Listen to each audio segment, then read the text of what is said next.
நீ கிடைக்க வேண்டும் என்று துண்டு சீட்டு எழுதி போட்டேன்.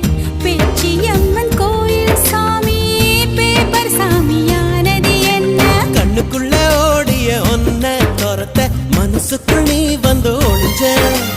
மனசுக்குள் ஒளிஞ்சிடும் ஒன்ன பெறட்ட உசுருக்குள் நீ மெல்ல நுழைஞ்ச.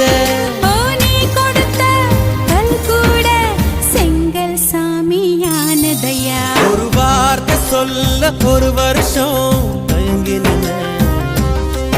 அந்த பார்வை பார்க்க முடியாம நான் ஒதுங்கி நின்ன.